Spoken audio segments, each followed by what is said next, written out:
मित्रांनो, मराठी मीमर्स आणि ट्रोलर्सचा सध्याचाच नाही तर नेहमीचाच आवडता विषय म्हणजे सचिन पिळगावकर. मोबाईल वापरत असताना नोटिफिकेशन जशा पॉपअप होत असतात तसेच पिळगावकर सुद्धा मध्ये मध्ये असेच पॉपअप होतात. त्यांचा सिनेमा येवो अथवा न येवो ते नेहमीच चर्चेत असतात. त्याचं कारण म्हणजे जेव्हा त्यांचे सिनेमे येतात तेव्हा मुलाखती करताना ते अशी विधानं करतात की ते या मीमर्स आणि ट्रोलर्सना पुरून उरतात. पण या सगळ्याची सुरुवात कशी झाली ते सुरुवातीपासून आपण बघणार आहोत. नमस्कार, मी संकल्प पाटील स्वागत करतो तुमचं दैनिक बुम्बा बम मध्ये. चलिए शुरू करते हैं. 2018 साली प्रदर्शित झालं द मुंबई अँथम, आमची मुंबई, आणि सचिन पिळगावकर यांचे दिवसच फिरले. खरं तर त्यापूर्वी सुद्धा आपली अतिरंजित मतं ते मांडतच होते. मात्र या गाण्यानंतर सर्वांना आमंत्रणच देण्यात आलं की या आणि सचिनजींना ट्रोल करा. त्या व्हिडिओ खाली अतिशय भयानक स्वरूपाच्या कॉमेंट्स केल्या जाऊ लागल्या. प्रेक्षकांनी या गाण्यावर, त्याच्या चित्रीकरणावर, सचिनजींवर हवं तेवढं तोंडसुख घेतलं. अक्षरशः ते गाणं काही काळासाठी काढून टाकावं लागलं होतं. मग पुढे त्यावर स्पष्टीकरण देताना पिळगावकर म्हणाले की काही वर्षांपूर्वी अशाच एका माझ्या कॉस्ट्युम डिझायनर मित्राला मदत करण्याच्या उद्देशाने हे गाणं माझ्यावर शूट केलं गेलं. सेटवर गेल्यावर काही क्षणातच मला होत असलेली गडबड कळाली, परंतु स्वतः दिग्दर्शक असल्यामुळे दुसऱ्याच्या कामात दखल देणे हे आजवर कधीच जमले नाही. स्वतः निर्माताही असल्यामुळे आयत्या वेळी सेट सोडून गेल्यास होणाऱ्या नुकसानाबद्दलही माहिती होती, म्हणून तेही करवलं गेलं नाही. काही प्रसंग मी करणार नाही असंही सांगितलं, जे दुसऱ्यांवर चित्रित करण्यात आले. पुढे जेव्हा तो मित्र भेटला आणि व्हिडिओ रिलीज होऊ शकत नसल्याबद्दल नाराज दिसला तेव्हा मनाच्या कोपऱ्यात होत असलेल्या आनंदामुळे खूप अपराधीपणाची भावनाही वाटली. पण ती आता संपलीये, कारण हा व्हिडिओ शेवटी रिलीज झालाय. खरे होनी को कौन टाळ सकता है, म्हणून पिळगावकर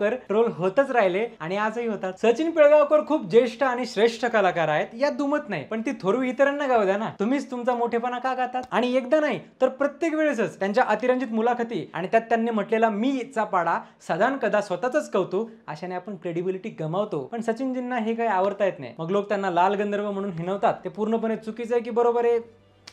अमजद खानला संवाद बोलायला मीच शिकवले. शोले मध्ये मीच इनपुट्स दिले. 7व्या वर्षीच दिग्दर्शक बनायचं ठरवलं. मी तरुण दिसत असल्यामुळे मला कोणी प्रौढ भूमिका देतच नाही, म्हणून मी आजकाल कमी सिनेमात दिसतो. मी अमिताभ बच्चन यांच्यापेक्षा जयाजींच्या जास्त जवळ आहे आणि त्यामुळे बच्चन साहेबांना राग येतो, पण मी त्यांना भाई म्हणतो. धनंजय माने इथेच राहतात हे पूर्णपणे माझंच आहे. हो सचिनजी, सगळं तुमचंच आहे. कोणी म्हणतंय का की बनवा बनवी लक्ष्मीकांत बेर्डे यांनी दिग्दर्शित केला होता? नाही ना. मग कशाला एवढं टेन्शन घेता? ते तुमचंच क्रेडिट आहे, डोंट वरी. हद्द म्हणजे लोकांनी अशा गंधर्वांची गँगच बनवली आहे. म्हणजे या रेड संघटनेचे अध्यक्ष सचिन पिळगावकर, उपाध्यक्ष स्वप्नील जोशी, सचिव पुष्कर जोग आणि नवीन कार्यकर्ते संतोष जोगेकर इत्यादी इत्यादी. मागे तर किशोरी आंबे सुद्धा या गटात सामील होता, पण तो आपला विषय नाहीये. अगदी हसून पोट दुखेल अशा भन्नाट कॉमेंट्स करतात लोक. कोणी काय म्हणतं तर कोणी काय म्हणतं. पण कधी मित्रांनो तुम्ही विचार केलाय का की सचिनजी जे आता 67 वर्षांचे झालेत ते असं सगळं का बोलतात? त्यांना आत्ता हे सगळं बोलायची काय गरज पडत असेल? यामागे कारण नक्की काय आहे? बरं मला सांगा. अशी ही बनवा बनवी म्हटल्यावर कोण आठवतं? बरोबर, लक्षा आणि अशोक मामा. आयकॉनिक मराठी सिनेमे म्हटल्यावर कोण आठवतं? लक्षा आणि अशोक मामा. सर्वात यशस्वी दिग्दर्शक आणि कॉमेडी किंग म्हटलं की कोण आठवतं? दादा कोंडके. मराठीत वेगवेगळ्या प्रयोगांसाठी कोण ओळखलं जातं? Dam it Kothare. शोले म्हटलं की कोण आठवतं? धर्मेंद्र आणि बच्चन. हाच मुद्दा आहे. मी आता उल्लेख केलेल्या प्रत्येक गोष्टीत सचिन पिळगावकर होते, पण त्यांचं कोणी नाव घेतं का? नाही. व कदाचित हेच सचिनजींना सुद्धा वाटत असावं. जिथे तिथे आपल्या आजूबाजूच्या लोकांचंच कौतुक होतंय आणि आपण दोन्ही इंडस्ट्रीमध्ये जवळजवळ 60 वर्षे असून सुद्धा इतकं जीवतोड काम करून सुद्धा आपलं नाही कोणी असं नाव घेत. आणि मित्रांनो, यात मला सचिनजींची काही चूकही वाटत नाही. त्यांच्या जागी आपण कुणी जरी असतो तर आपल्यालाही असंच वाटलं असतं. त्यामुळे अशी सगळी विधानं करून सचिनजी कदाचित आपल्याला हे सुचवू इच्छित असतील की बाबांनो, मी पण केलंय बरंच काही, कधीतरी माझी प्रशंसा करत जा.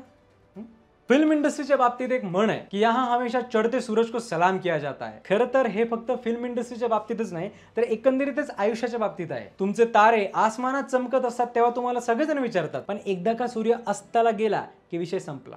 कोणी नाही विचारत. एखादा कलाकार जेव्हा स्टार बनतो, तरुण असतो, तेव्हा त्याच्या भोवती वलय असतं सगळ्याच गोष्टींचं, पैशाचं, प्रसिद्धीचं, माणसांचं. खूप भाव असतो त्याला त्या काळात. हे सगळे सुखद अनुभव घेऊन त्या व्यक्तीचा अहम बळावतो. पण वर गेलेली प्रत्येक गोष्ट कधी ना कधी खाली येते. हा फक्त विज्ञानाचाच नियम नाहीये.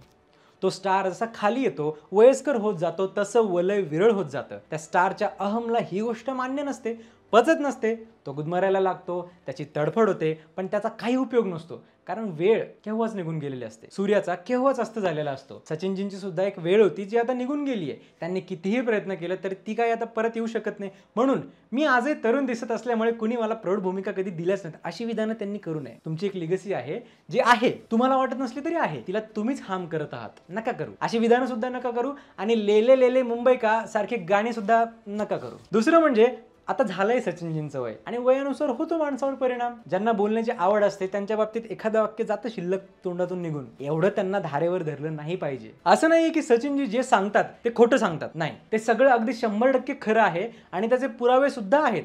पण मुद्दा हा आहे की स्वतःची सगळी प्रशंसा सचिनजी स्वतःच करतात, आणि तेही अतिरंजित करून सांगतात, एक्झॅजरेट करून सांगतात. असं की अमजदला काहीच येत नव्हतं, त्याला सगळं मीच शिकवलं, असं नाही ना. अमजद खान नाटकात अभिनय करायचे, त्यांनी त्यांच्या काळात नाट्यसृष्टी गाजवली होती, त्यांनी सुद्धा अभिनयात पुरस्कार मिळवलेत. हो, ते सिनेमात नवीन होते एवढंच, आणि 7व्या वर्षी मूल दुसरीच असतं, त्याला काय करणार आपण करिअरमध्ये, काय व्हायचंय वगैरे वगैरे. यावर जरा लक्ष दिलं पाहिजे सचिनजींनी. आता हे सगळं आपण डिस्कस केलं, पण सचिन पिळगावकर ही कोणी साधी सुधी व्यक्ती नाहीये, हे सर्वांनी लक्षात घेतलं पाहिजे. वयाच्या 5व्या वर्षीपासून ते काम करतायत. 300हून जास्त सिनेमे त्यांनी केलेत. हिंदीत सुद्धा त्यांना मानाचं स्थान आहे. नदिया के पार, आँखियों के झरोके से असे सोलो हिट्स या मराठी अभिनेत्याने बॉलिवूडमध्ये दिले आहेत. सिनेमा निर्मितीच्या सर्वच गोष्टींवर त्यांचं प्रभुत्व आहे. मोठमोठ्या दिग्गजांबरोबर त्यांनी खांद्याला खांदा लावून काम केलंय. हिंदीत त्यांना मान आहे. मराठीत त्यांनी अजरामर सिनेमे बनवले आहेत. आजही ते सक्रिय आहेत. हिंदीत जे स्थान बच्चन किंवा धर्मेंद्र यांचं आहे तेच मराठीत सचिन पिळगावकर यांचं आहे. मुळात भारतीय सिनेसृष्टीच्या 110 वर्षांच्या इतिहासात हा माणूस मागची 60 वर्ष सक्रिय आहे. हीच गोष्ट त्यांना सर्वश्रेष्ठ बनवते. त्यामुळे त्यांना योग्य तो मान सर्वांनी दिलाच पाहिजे. चुका माणसांकडूनच होतात आणि प्रत्येक गोष्टीला एक मर्यादा असते, याचाही विचार आपण प्रेक्षक म्हणून केला पाहिजे. आता या सगळ्यावर तुमचं काय मत आहे कॉमेंट्समध्ये नक्की सांगा, आणि दैनिक बोंबाबोंबला सबस्क्राईब करा. धन्यवाद.